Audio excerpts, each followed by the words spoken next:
Doctor Murali ஒயிட்டின்ற நம்ம இந்த சேனலில் உங்கள் அனைவரையும் மறுபடியும் வரவேற்பதில் எனக்கு மற்றற்ற மகிழ்ச்சி. விபத்துக்கள் எல்லாம் முன்னமே சொல்லி கொண்டு வராது. அது வலிப்பாக இருந்தாலும் சரி, திடீர் நாய்க்கடி அல்லது பயங்கரமான பாம்புக்கடியாக இருந்தாலும் சரி, மூணுமே ஆபத்தானது தான். உடனே முதலுதவி ஒரு உயிரை காப்பாற்றக்கூடும். இந்த வீடியோவில் இந்த மூணுக்கும் பலன் தரக்கூடிய முதலுதவியை பார்க்கலாம். சுலபமாக புரிஞ்சு கொள்ளும்படி படிப்படியாக மற்றவங்களுக்கே சொல்லிக் கொடுக்கும்படி கடைசி வரை பாருங்கள். வலிப்பு வந்தால் என்ன செய்யணும்? நாய் கடித்தா உடனே என்ன செய்யணும்? பாம்பு கடித்தா எப்படி பதட்டம் இல்லாமல் மருத்துவ ரீதியாக முதலுதவி தரலாம் என்பதையெல்லாம் தெளிவாக சுலபமாக வீடியோவில் பார்க்கலாம் வாங்க.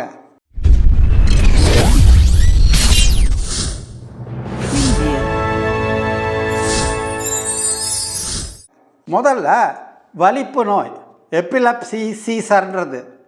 இதை தாங்க நம்ம காக்கா வலிப்புன்னு சொல்கிறோம். இங்கே எங்கே காக்கா வந்துச்சுன்னா கை கால் வலிப்புன்றதை தாங்க காக்கா வலிப்புன்னு தெரிஞ்சு வந்துருச்சு. வலிப்புன்றது மூளையின் மின்னோட்டத்தில் இடையூறு.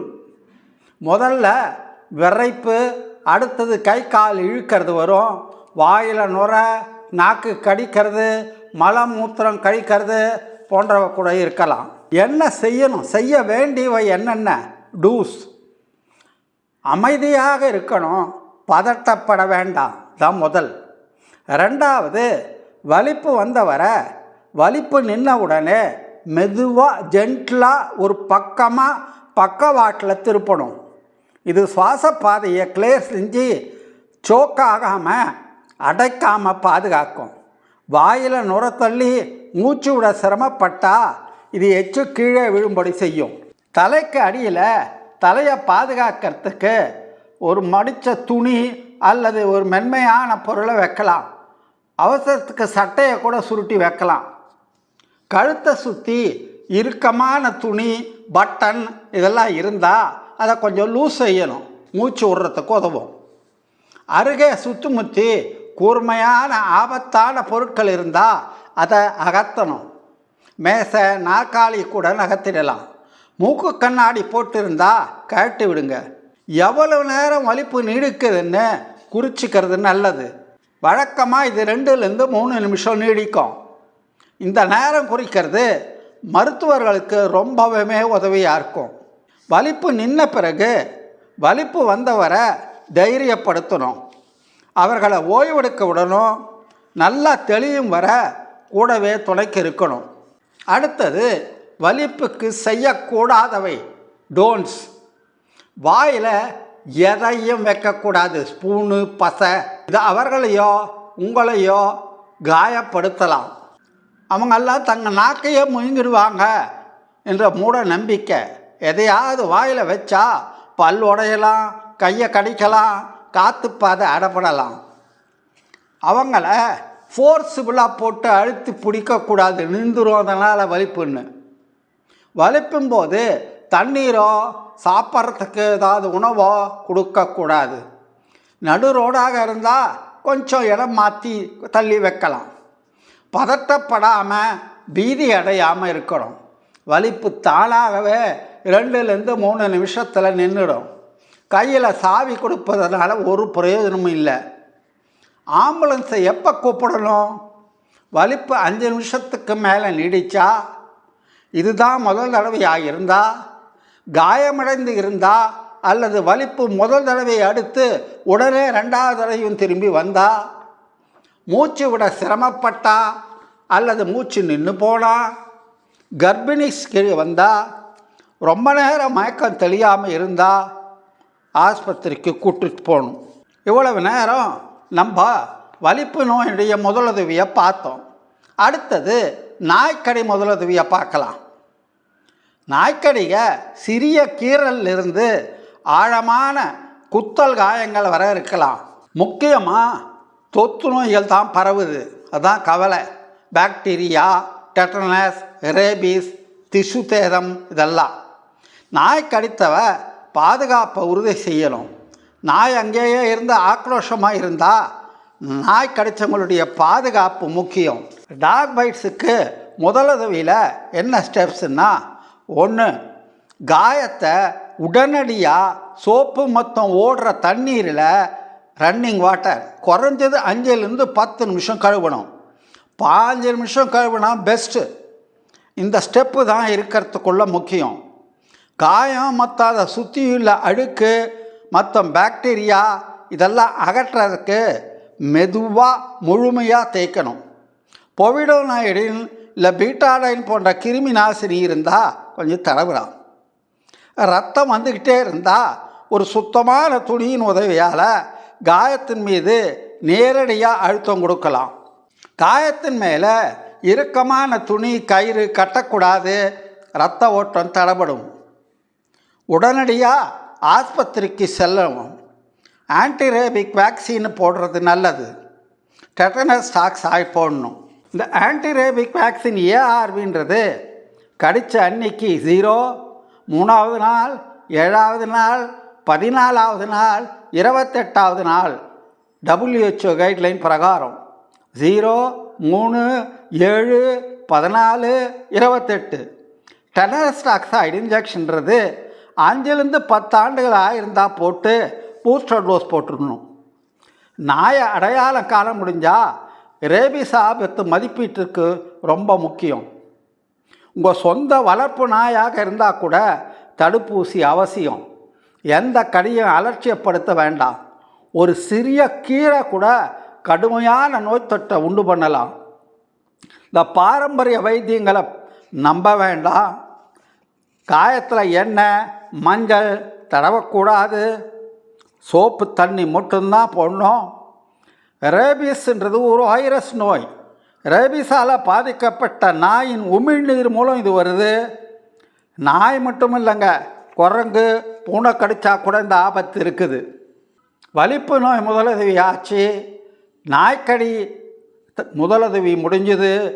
அடுத்தது பாம்பு கடியினுடைய முதலுதவியை பார்க்கலாம். இந்தியாவில் 4 வகையான விஷப்பாம்புகள் தான் ரொம்ப காமனாக இருக்குது. காமன் கிரைட்ன்ற கட்டி விரியன், இதில் நரம்பியல் நச்சு பக்கவாதம் ஏற்படும். ரசல் ஸ்வைப்பர்ன்ற கண்ணாடி விரியன், இரத்த நச்சு, இரத்தப்போக்கு கோளாறுக, சிறுநீரக செயலிழப்பு ஏற்படும்.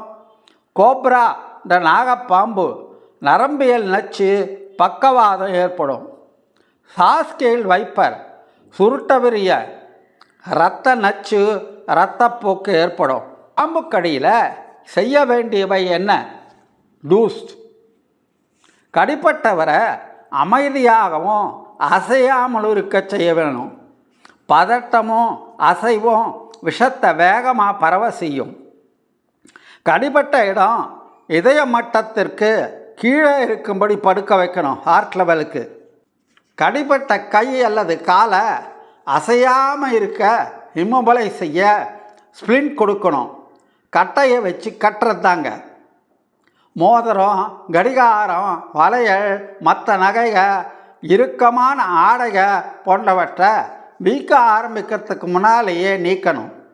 முடிஞ்சால் பாம்பின் நிறம், உருவ அமைப்பு இதெல்லாம் குறிச்சிக்கிறது நல்லது. பின்னால் வைத்தியத்துக்கு இது பயன்படும் டாக்டர்களுக்கு. பாம்பு பின்னால் இதுக்காக ஓட வேண்டாம். கடித்த இடத்த சுத்தம் செய்யணும். சோப்பு மற்றும் தண்ணீரில் கடித்த இடத்த மெதுவாக கழுவணும். மேற்பரப்பில் இருக்க விஷத்தை அகற்றுறதுக்கு விகரசம் தேய்க்கக்கூடாது. உடனடியாக அவசரமாக ஆஸ்பத்திரிக்கு போகணும். ஆன்டிஸ்னேக் வெனம் இன்ஜெக்ஷன் போடணும். விஷக்கடி தடுப்பூசி போட. இது மட்டும்தான் உண்மையான உயிர் காப்பான். பாம்புக்கடியில் டோன்ஸ் செய்யக்கூடாதது என்னென்னா, காயத்தை கட் செய்யக்கூடாது, வெட்டாதீங்க, கத்தியால் கீறி விடக்கூடாது, விஷத்தை வாயாக உறிஞ்சக்கூடாது, ஐஸ் அப்ளை செய்ய வேண்டாம், காஃபி மது கொடுக்கக்கூடாது, இறுக்கமான துணியால் கட்டக்கூடாது. இப்போது குவிஸ் பகுதிக்கு வந்திருக்கோம். வலிப்பு இருக்கும்போது கீழே கூறப்பட்டவற்றில் எதை செய்யக்கூடாது? 1 பக்கவாட்டில் படுக்க வைக்கிறது, 2 வாயில் ஒரு ஸ்பூன் வைக்கிறது, 3 சுற்றி முற்றி இருக்க கூர்மையான பொருட்களை அகற்றுறது. 4 வலிப்பு நேரத்தை குறிக்கிறது. போன வார குவிஸின் விட பிளான்டார் ஃபேசைட்டிஸ் மினி ட்ரீட்மெண்ட்ஸ் பார்க்கலாமா?